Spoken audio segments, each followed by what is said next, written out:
어떻게 나한테 이럴 수가 있어? 왜 나한테만 자꾸 똥 차오는 거지? 내 소울메이트는 어디에 있을까? 연애하는데 왠지 즐겁지가 않고 더 힘들기만 한 기분, 그 이유를 알려드릴게요. 안녕하세요, 위키러버의 애슐리입니다. Relationship, 연애 참 중요하죠. 제 개인적인 생각으로는 사람은 업을 통한 자아 실현과 사랑하는 사람을 만나 만드는 행복한 가정, 이 두 가지를 성취할 때 만족스러운 삶을 살 확률이 가장 높은 것 같아요. 그런데 내가 스스로 능력을 키우고 도전하면서 쌓아야 할 커리어는 그렇다 치고 즐기기만 하면 될 것 같은 연애가 왜 이렇게 힘들까요? 오늘은 잠수 이별, 연인 간의 신뢰와 불안, 그리고 자존감 낮은 연애, 이 세 가지 사연을 가지고 건강한 연애 관계에 도움이 될 만한 유용한 팁을 드릴게요. 첫 번째 사연입니다. 1년 정도 연애하다가 잠수 이별 당했어요. 이전에도 2, 3일 정도 연락이 끊겼던 적은 있는데 사정이 있겠지 하면서 넘어갔어요. 그런데 이번에는 시험 기간이라는 이유로 연락이 뜸해지더니 일주일이나 연락이 없더라고요. 전화도 안 받고 카톡도 무시하고 학교 내에서는 일부러 피해 다니는 건지 마주칠 수도 없었어요. 처음에는 무슨 일이 있나 걱정됐는데 시간이 지날수록 답답하고 찜찜한 기분에 헤어지자는 카톡을 보냈죠. 그런데 그것마저도 무시. 일방적인 태도에 배신감도 들고 이해가 가지 않아요. 앞으로 새로운 사람을 만나도 그 사람을 믿을 수 있을지, 다시 연애를 할 수 있을지 두려워요. 정말 마음이 힘들 것 같아요. 상처도 상처인데 당장이라도 찾아가서 묻고 싶은 그 답답함. 그런데 모를 상대가 떠나버렸으니 그 마음이 해소가 안 되고 너무 답답하고 혼자서 이 관계를 마무리하고 감당하는 게 참 힘들죠. 저도 비슷한 경험이 있어요. 첫 데이트부터 너무 좋았던 사람인데 약 2달간 만나 시점 어느 날 연락이 뚝 끊기더라고요. 정말 머릿속으로 5만 가지 생각이 올라오더라고요. 내가 뭘 잘못했나? 내가 말실수라도 했나? 교통사고라도 한 거 아니야? 무슨 일 정말 생긴 거 아니야? 한 달이 지나고 나서는 그냥 체념 상태가 되었고 마음이 아프고 답답하지만 그 상황을 받아들이고 어떻게 정리해야죠. 그런데 3개월 후에 다시 연락을 하는 거예요. 알고 보니 우울증 에피소드가 있었다고 하더라고요. 그러면서 다시 기회를 달라고 했어요. 그의 사정이 안타깝고 마음이 많이 아프지만 똑같은 일이 반복될 것 같은 직감이 있었고 제가 반복할 자신이 없어서 그 관계를 더 진전시키진 않았어요. 제 경우처럼 공황장애 또는 우울증 등의 멘탈 헬스의 이슈는 정말 심각한 이유이고 우리가 측은지심의 마음을 가지고 이해해 줄 수 있는 상황이라고 생각을 합니다. 하지만 이 잠수 이별 사연의 경우는 물론 추측이지만 멘탈 헬스 이유는 아닐 가능성이 크고 굳이 그 상대에게 이름표를 붙이자면 회피형이라고 할 수 있을 것 같아요. 자신의 문제를 책임지고 싶지 않고 책임을 왜 져야 하는지도 잘 모르겠고 이런 불편한 감정들, 내가 이별을 통보하며 상처 주는 나쁜 사람이 되는 것 같은 불편한 상황, 이 모든 불편함을 피하는 유형이 아닌가 싶어요. 단적으로 얘기해서 미성숙한 사람들이 미성숙한 태도로 다른 사람에게 상처를 입히는 것 같아요. 어떻게 1년을 만났는데 그럴 수가 있어? 내가 잘못한 게 있었나? 무슨 이유가 있나?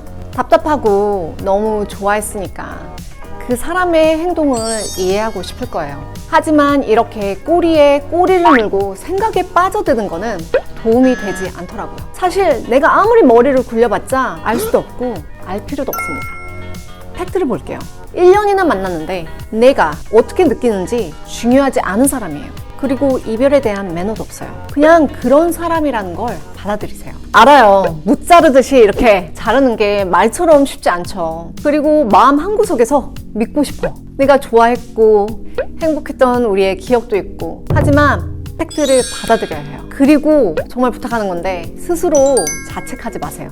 내가 왜 이런 사람을 만났을까?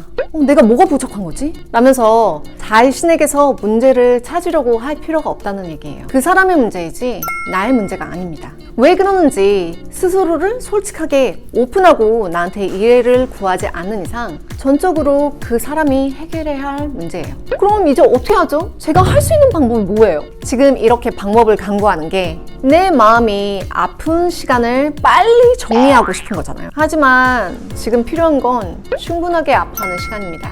애도의 시간이라고 비유할 수 있을 것 같아요. 미니 데스. 이렇게 작은 죽음과 비슷하다고 생각해요.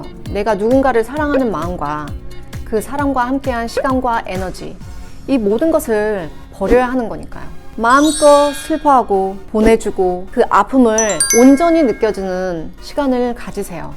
이런 이별 빨리 회복하고 추스려서 얼른 내일이나 해야지, 다른 사람 만나야지 하고 싶겠지만 이런 조급함으로는 감정들로부터 온전히 자유로워질 수 없어요. 제 코치가 한 말인데요. You must feel it to heal it.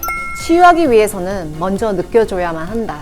사연에서도 이 경험이 트라우마로 남을까봐 걱정이라는 얘기도 해주셨는데, 이 이별을 마음껏 아파하고 울어주고 아파하는 나를 스스로 위로하는 시간을 충분히 갖는 게 트라우마 아니면 이런 부정적인 감정의 찌꺼기를 남기지 않고 move on, 새롭게 시작할 수 있는 방법이에요. 많이 울고 잠도 충분히 자고 내가 좋아하는 영화나 책도 보고 친한 친구가 있다면 함께 시간을 보내달라고 요청하세요. Grieving, 이 애도의 시간을 정말 잘 충분히 갖는 게 중요합니다. 인생의 진리를 기억하세요. 우주의 법칙, Love, Cause and Effect, 카르마라고도 하는데 뿌린 대로 거둔다는 말이죠. 그러니 이씨 복수할 거야 하고 굳이 상대를 저주하고 미워하지 마세요. 그 사람은 그 사람이 가야 할 인생 트랙이 있는 거고 자신의 카르마대로 본인의 인생에서 배움의 기회가 있을 거예요. 내가 해야 할 일은 이 어려운 상황으로부터 내가 배워야 할 레슨을 찾아내서 배우는 거예요. 내가 대접받고 싶은 대로 남을 대접하고 나의 선택에 책임을 지는 성숙함을 기르는 것, 즉 스스로의 격과 스탠다드를 높이는 일이죠. 두 번째 사연입니다.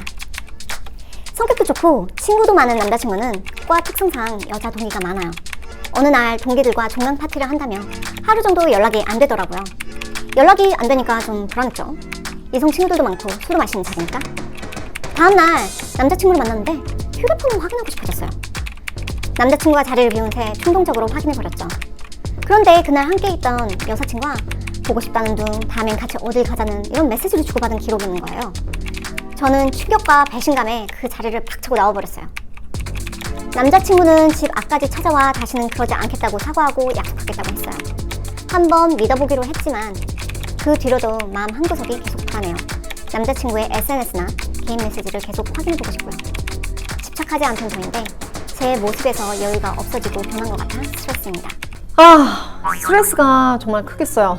연인 간의 신뢰에 금이 간 일이네요. 그런데 이제 진심으로 미안하다고 사과하고 나도 용서하기로 했잖아요. 그럼 쿨하게 용서하고 믿어주셔야 해요. 문제는 용서를 하기로 해놓고 용서가 안 되는 상황인 거죠.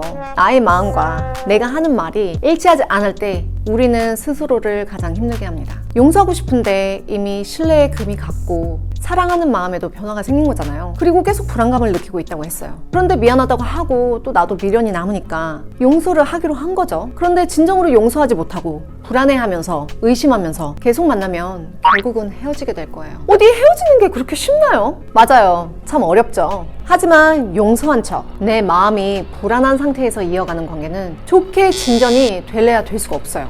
현실적인 조언을 하나 드릴게요. 당장 헤어지고 싶지 않지만 용서가 잘 안 되고 계속 불안하고 상대를 믿지 못하겠고 이런 부정적인 마음을 떨칠 수 없다면 잠시 떨어져서 시간을 가지는 것도 굉장히 유용할 수 있어요. 이렇게 부정적인 마음이 있는데 계속 붙어있고 상대에 대한 집착도 심해질 수 있고 틈만 나면 과거 사건 이야기로 상대에게 죄책감을 들게 하면서 막 괴롭힐 수도 있고 이러면 감정만 더 상하고 결국 헤어져요. 떨어져서 그 사람 없이 혼자 시간을 보내면서 이 혼란스러운 상황에서 스스로 중심을 잡아보세요. 그리고 그 남친을 용서하기로 결심하고 다시 만나든 헤어지고 다른 사람을 만나든 내가 수용할 수 있는 범위 아니면 타협 불가능한 가치 등 내가 원하는 이런 관계의 모습을 정의하고 거기에 어울리는 나의 바운더리를 세우세요.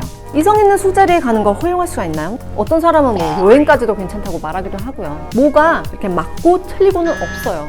문제는 항상 내가 원하는 기준은 있는데 좋은 게 좋은 거니까 쿨하게 보여지고 싶으니까 상대에게 부담 주기 싫으니까 표현을 제대로 안 하고 나에게 맞는 바운더리를 세우지 못해서 발생하는 것 같아요. 결국 내가 스스로에게 솔직하고 성숙해야 타인과도 성숙한 관계를 맺고 행복할 수 있어요. 연애 역시 나에서부터 시작합니다.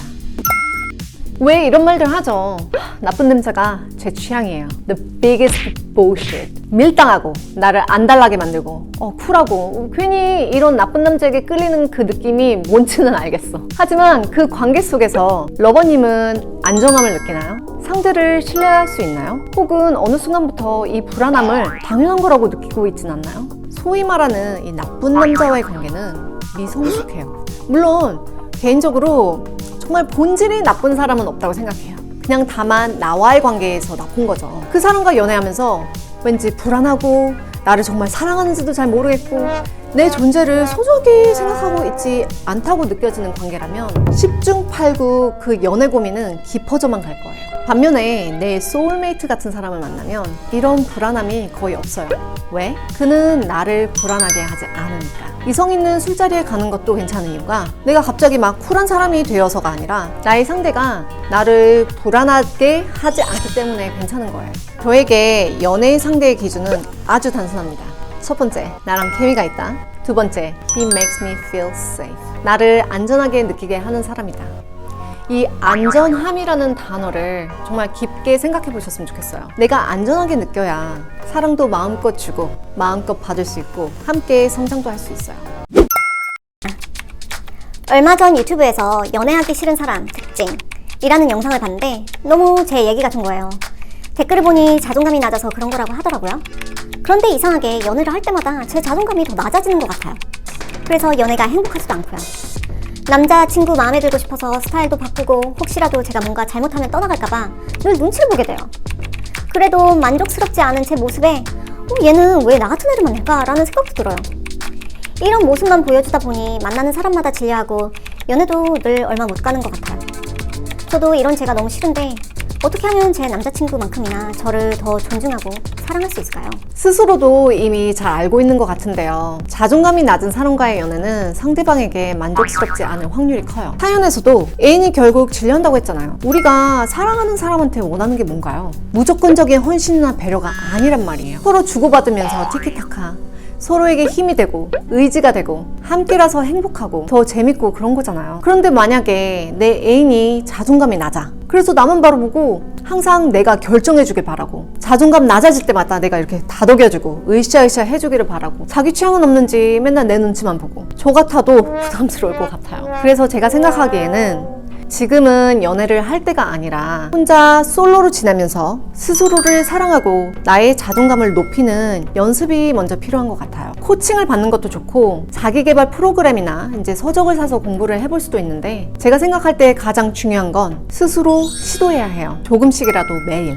왜냐면 이거 정말 중요해요. 이 자존감이 낮다라는 말은 의식적으로나 무의식적으로나 내가 스스로 가지고 있는 일종의 믿음이에요. 자존감을 올리기 위해서는 이 믿음을 버리고 새로운 믿음으로 대체를 해야 되거든요. 예를 들어서 나는 나의 존재 자체만으로도 사랑받을 자격이 있어, 이런 믿음. 그런데 이 믿음이라는 걸 들여다보면 내가 어떤 사건으로부터 이런 믿음을 만들어 온 후에 외부나 주변 환경에 의해서 내가 스스로 끊임없이 주입한 프로그래밍이에요. 내가 의도하던 의도하지 않았던 아주 조금씩 스며들어서 언제부터인가 나의 아이덴티티가 되어버렸다는 거예요. 그렇기 때문에 매일 조금씩 이 예전의 믿음을 내버리고 새로운 믿음을 가지려는 시도가 굉장히 중요해요. 하루의 아침에 바뀌어지는 경우 거의 없어요. 그래서 조급해하지 말고 매일 꾸준히 노력하는 게 중요합니다. 그러면 스스로 자존감을 높이기 위해 당장 해볼 수 있는 일 5가지를 알려드릴게요. 불편한 감정이 올라오고 주변에서 좀 불편해해도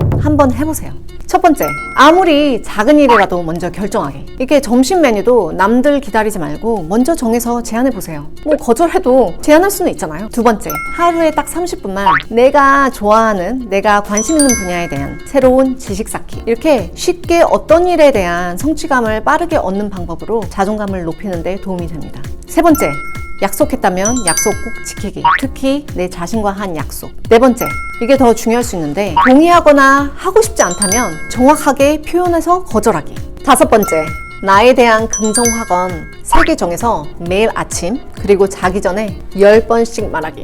여기서 중요한 거는 이 긍정 확언이 내가 믿을 수 있는 확언이어야 돼요. 내가 통장에 빵원이 있는데 나는 밀리언웨어다, 나는 백만장자다, 이런 거는 내가 믿을 수 없기 때문에 확언이 될 수가 없어요. 대신에 내가 믿을 수 있는 거를 얘기하는 게 굉장히 중요하거든요. 그래서 예시를 드릴게요. 나는 있는 그대로 사랑받을 자격이 충분하다. 모든 상황은 나의 성장을 위해서 존재한다. 나는 하루하루 성장하고 있다. 이렇게 내가 믿을 수 있는 확언들, 위키드러버의 긍정 확언 영상을 참고해 보셔도 굉장히 좋아요. 그리고 여기서 중요한 거는 2가지, 집요한 집중과 반복입니다. 반복하면 조금씩 쉬워지고 믿어질 것 같고 언제부터는 그렇게 내가 스스로 믿게 되고 그 믿음이 나의 새로운 행동의 패턴과 결과로 나타날 거예요. 최근에 재밌는 설문 결과를 봤는데요. 배우자를 선택할 때 고려하는 것 1위가 성격이었어요. 외모, 재력 같은 것들은 가장 뒷순위더라고요. 그러니 외모 탓, 능력 탓 그만! 자존감이 높고 스스로를 사랑할 줄 알고 사랑을 줄 수 있는 여유가 있는 사람은 모두에게 매력적인 것 같아요. 아까 잠깐 언급했지만 저는 행복한 연애의 첫 번째 조건은 safe, 안전함이라고 생각해요. 이 사람이랑 있으면 안전해 라고 느껴야 사랑도 마음껏 주고받을 수 있고요. 어떤 어려움도 함께라면 극복할 수 있을 것 같고, 나를 더 나은 사람으로 성장하게 해주는 사람, 이런 사람을 소울메이트라고 할 수 있는 것 같아요. 그런데 이렇게 안전함을 느끼게 해주는 사람 생각보다 많지 않아요. 이런저런 연애 경험을 통해서 불안한 관계를 좀 경험하고 나면 이런 사람이 나타났을 때 직감적으로 알 수 있어요. 물론 지금은 좀 상처받고 힘든 마음이 들 수 있겠지만 Trust me, 내가 뭘 원하는지 더욱 명료하게 만들어준 고마운 인생 경험이자 선물입니다. 제가 정말 믿는 건데 There's somebody for everybody. 누구에게나 소울메이트는 있어요. 이런 소울메이트를 만나기 전까지는 나와의 관계에 집중하세요. 매일 꾸준히 나를 사랑해주는 노력, 나의 소울메이트가 원하는 그 이상형이 될 수 있도록 나의 내면의 성장을 만드는데 한번 집중해보세요. 그리고 어떤 관계를 원하는지 명료하게 정립하고 세상에 표현하세요. 아, 나는 현재 솔로인데 좋은 사람 만나서 연애하고 싶어. 어플이든 내 주변이든 알리는 거죠. 꼭 나타날 거예요. 다만 10세 이전에 꼭 만나야 한다, 그래서 결혼해야 된다, 이런 사회의 통념이 정한 데드라인이나 조급함을 가져오지 않는 게 중요합니다. 연애 고민은 물론이고 내 인생에서 같은 문제가 반복되는 것 같아 괴로웠다면 이 영상을 추천드려요. 그리고 이번 영상이 도움이 되었다면 좋아요, 구독, 알림 설정까지 꼭 부탁드려요. 미래의 영상을 만드는데 정말 큰 도움이 됩니다. 그럼 새로운 영상으로 만날게요. 바이.